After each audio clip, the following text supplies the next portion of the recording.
اور اپنے دل میں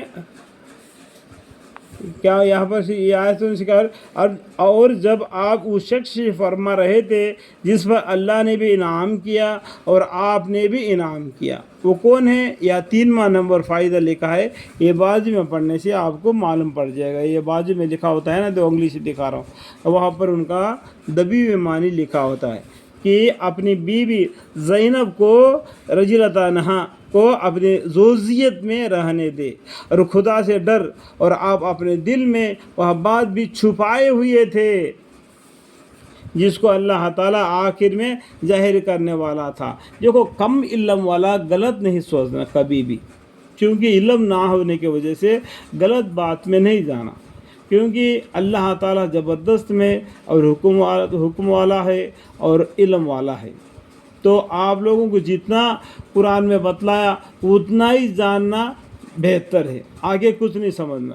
اور آپ لوگوں کے تان سے اندازہ کرتے تھے، لوگوں کے تان سے، اور ڈرنا تو آپ کو خدا ہی سے، اللہ تعالیٰ سے ڈرنا، لوگوں سے کیا ڈرنا۔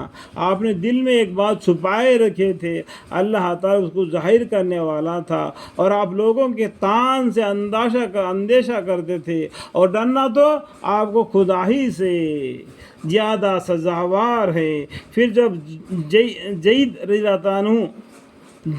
اللہ عنہ کی بیوی ہے، وہ کون ہے جو آگے بتایا تھا؟ زینب رضی اللہ عنہا، کس کی؟ زید رضی اللہ عنہ کی بیوی ہے۔ پھر جب زید رضی اللہ عنہ کا اس سے جی بھر گیا، ہم نے آپ سے اس کا نکاح کر دیا، اللہ تعالیٰ نے ان کا نکاح ہمارے پیغمبر صلی اللہ علیہ وسلم سے کر دیا، تاکہ مسلمانوں پر اپنے من بولے بیٹوں کی بیویوں کے نکاح کے بارے میں کچھ تنگی نہ رہے۔ دیکھو، آنے والے زمانے کے لیے ایک طریقہ بن جائے ان کو کچھ نکاح کرنے میں، من بولے بیٹوں کے بیویوں کے من بولے بیویوں کے نکاح کے بارے میں کچھ تنگی نہ رہے، جب وہ من بولے بیٹے ان سے اپنا جی بھر چکے، اور خدا کا یہ حکم تو ہونے والا ہی تھا۔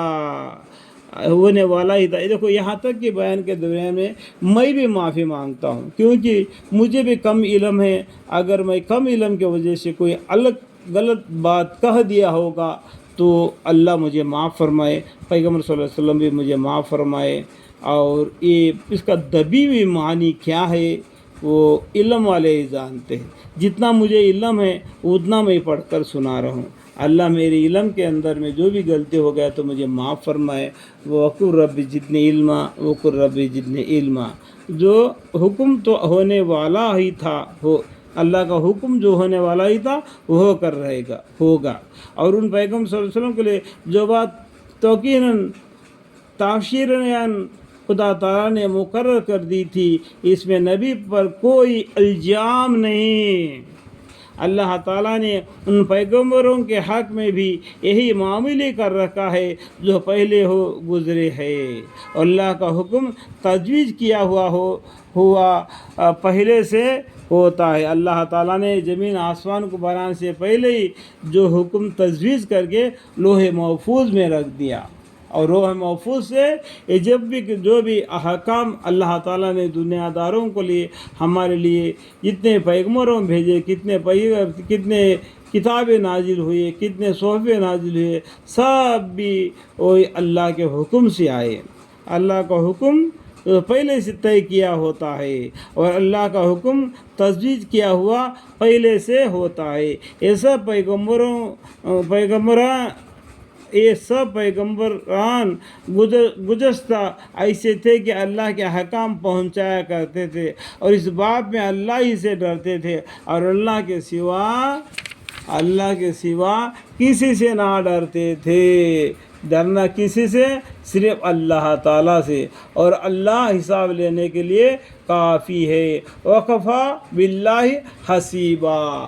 الحمدللہ۔